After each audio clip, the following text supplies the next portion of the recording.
Hi there folks, welcome back to Rich Reviews. I want to thank everyone who's been liking, commenting, subscribing to this channel. Help me get to 100 subscribers folks. Help me get to at least 7,000 views, that'd be awesome. I do it all for you folks. So just recently, the Expanse Season 2 just ended. Part of it concluded the ending of Leviathan's Wake, and the subsequent part of the episodes here was about Caliban's War. So this season follows two very different storylines. The first of which has Holden and his crew, and joining Holden and his crew is Detective Miller, which is the wild card of their enterprise, I guess. They set out to destroy every single trace of the proto-molecule. They barely escape Eros. They go to Tycho Station, they meet Fred Johnson again. They conclude that yes, there's like this station that might have some information about the proto-molecule. They serve as muscle for this operation. The raid yields very little results. They capture one fellow scientist. So after a fairly long talk about it, Miller and Johnson come to the conclusion that yes, Eros needs to be destroyed. And I guess Holden gradually comes to that realization as well.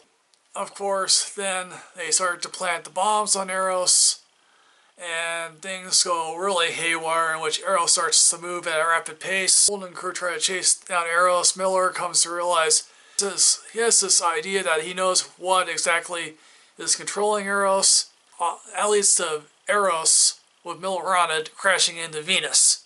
All the while, when the UN Security Council realizes Eros is heading towards Earth, they decide they're going to launch the missiles at Eros. So Fred Johnson then scoops up the remaining missiles that the UN couldn't pick up. He decides to use them as a bargaining chip to get at a table for Earth and Mars peace. Holden is not exactly thrilled with this. He just says hand them over regardless. Unfortunately, when Johnson's plan is not really fully implemented here, because Anderson Dawes comes back and he sort of says to everyone here, yes, Fred Johnson is not like you. He was willing to compromise his values. I am an actual builder. I'm willing to fight Earth and Mars to get us a good deal. So Dawes slowly but surely tries to chip away Johnson's influence over the belt. Then Holden and his crew find out that the proto-molecule has been experimented on in Ganymede Station, where there was a battle. His crew decided to do is try to figure out, okay, who's been playing with this proto-molecule. That leads them to a guy named Ming, who is searching for his daughter on Ganymede Station. And his daughter was last seen with a guy named Dr. Strickland. He was a pediatric oncologist. Dr. Strickland and several other people have been playing with the proto-molecule on children. They've created effectively a monster.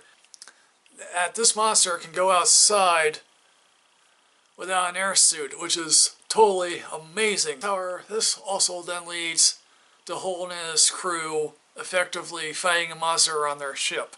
The second story here involves Bobby Draper, played by Frankie Adams, who's a Martian Marine gunnery sergeant, she's one of the gung-ho soldiers. She believes, quite frankly, that, war is necessary so that Mars can one day become a new Earth. The older generation basically says, that ain't happening. Mars is going to be Mars for the way it is. Of course, then Draper, and I guess her outfit, is then assigned to Ganymede Station to, I guess, do some drills. Battle breaks out, and they soon find themselves attacked. Bobby then drops out thinking, and she sees something that's not wearing a vac suit. Now, of course, her superiors don't believe her story, and she's then required to go to Earth to tell her story that the Mars Council has sort of approved of, even though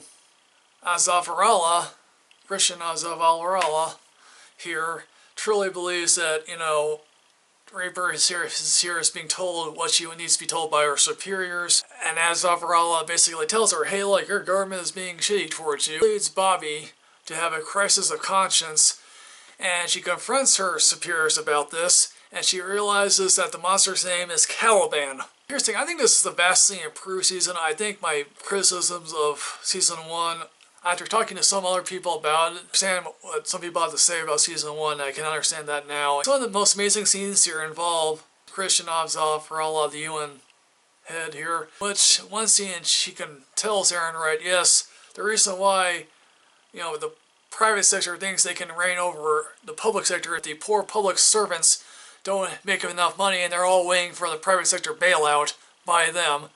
There's also another scene in which she's talking to her friend here. Her friend here wants to go to Venus, in which the Eros crash landed on. He's telling her, yeah, this thing might be of alien origin, and she says to him, I have manuals upon manuals of how to deal with particular set of issues here. When it comes to alien contact, that is a short manual, 4-page manual there, folks. And the first paragraph in that, those immediate first words is pray to God. Again, everyone here has to choose a side. Jim Holden doesn't want to choose a side, he just wants to remain on the fence. And Fred Johnson says to him, look, eventually you have to choose a side here because eventually you're going to end up with less friends here. And also everyone has an explanation of why they're doing because of what they're doing. Joel Pierre Mao basically says here, hey look, I'm an equal opportunity offender here. I'm going to share this technology with both of you guys. One of the characters tells, Holden, okay, I've given the pro molecule to Fred Johnson here.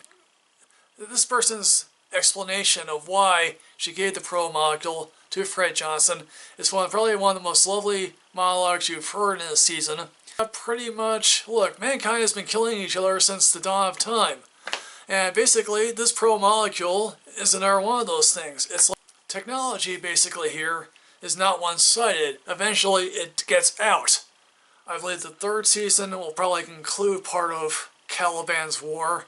And I think the next season the rest of that season will start with Abaddon's Gate. I think that's the name of the next book. The monster that they create here is probably one of the most fascinating monsters you've seen in a while. When Jim Holden goes after the monster, it's sort of a little bit like an Ahab type situation. He's just enraged. Here's the thing, folks. Most sci-fi is garbage. Like, literally, it's garbage.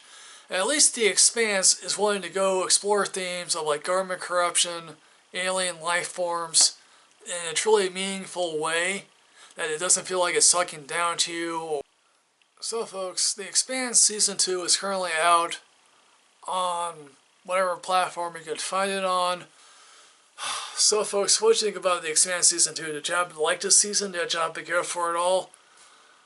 Outside The Expanse, what's your favorite sci-fi show out there? Please put in that comment box below. See you next time, folks.